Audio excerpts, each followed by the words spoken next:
এদিকে বিশ্বব্যাপী মুসলিম তো বটেই, মানবতাবাদীদের স্বতঃস্ফূর্ত প্রতিবাদী কর্মসূচির পরও গাজায় বেপরোয়া হামলা আর হত্যাযজ্ঞ চালিয়ে যাচ্ছে দখলদার ইসরায়েলি বাহিনী। 24 ঘন্টায় হত্যা করা হয়েছে নারী, শিশু সহ আরও 58 ফিলিস্তিনিকে। পোড়ার দগদগে ক্ষত নিয়ে কয়েক ঘন্টা লড়াই করে মারা গেছেন ফিলিস্তিনি এক সাংবাদিক। এভাবে 2 শতাধিক সাংবাদিককে হত্যার ঘৃণ্য নজির গড়ল যুক্তরাষ্ট্রের পরম মিত্র ইসরায়েল। গত কয়েক সপ্তাহে জরুরি সেবাকর্মীদের উপর হামলার হত্যার ঘটনায় প্রশ্ন উঠেছে এর উদ্দেশ্য নিয়ে। এভাবে কি গাজার নৃশংসতার খবর ধামাচাপা দেওয়ার পথে এগুচ্ছে ইসরায়েল? বিস্তারিত মেহরাব হুসাইন খানের ডেস্ক রিপোর্টে। বিশ্ব মানবতার বুলি আওড়ানো মার্কিন বড় ভাইদের নির্লজ্জ প্রশ্রয়ে আরও আগ্রাসী, আরও ধারালো থাবা বসিয়ে অসহায় নিরস্ত্র ফিলিস্তিনিদের ছিন্ন ভিন্ন করার বিকৃত নেশা থামার কোনো লক্ষণ নেই। দখলদার ইসরায়েলি সেনাদের লক্ষ্যবস্তু এখন বাস্তুচ্যুত ফিলিস্তিনিদের অস্থায়ী তাঁবু।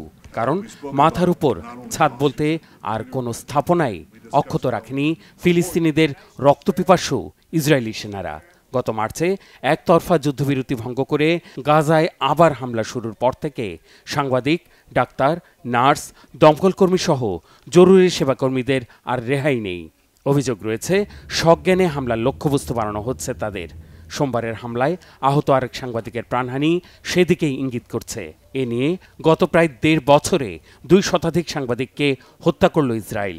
তাহলে কি গাজার বর্বরতার খবর বাইরে আসা ঠেকাতে, ধামাচাপা দিতে এ কৌশলে এগুচ্ছে দখলদার বাহিনী? ইসরায়েলের হামলায় গুরুতর দগ্ধ আহমেদ মনসুরকে যখন হাসপাতালে নেওয়া হয় তখনও জ্ঞান ছিল, কথা বলেছেন। গণমাধ্যম কর্মীদের তাঁবু হিসেবে সুস্পষ্ট চিহ্ন থাকার পরও হামলাটি যে সজ্ঞানে হয়েছে তার বুঝতে বাকি নেই।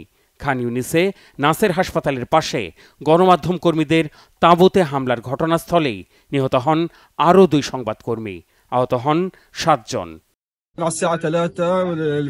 ভোর 3টা নাগাদ বিস্ফোরণের শব্দে ঘুম ভাঙে। দেখলাম পাশের তাঁবুতে গণমাধ্যম কর্মীদের উপর হামলা হয়েছে।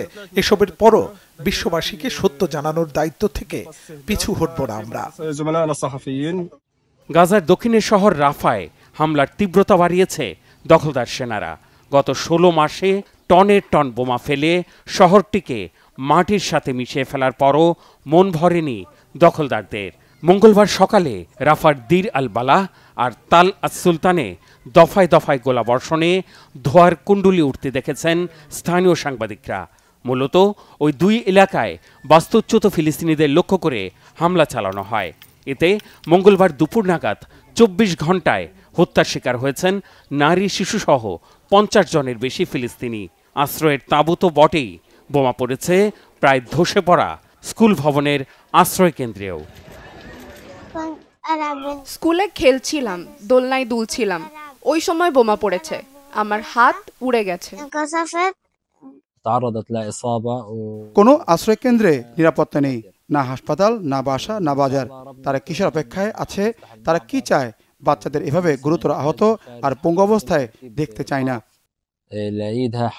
গাজায় সভ্যতার বর্বরতম হত্যাযজ্ঞে ন্যূনতম মানবিক বোধের হৃদয়ে রক্তক্ষরণ হলেও নাড়াতে পারেনি কঠিন হৃদয়ের 2 মুসলিম প্রতিবেশী মিশর আর জর্ডানের শাসকদের।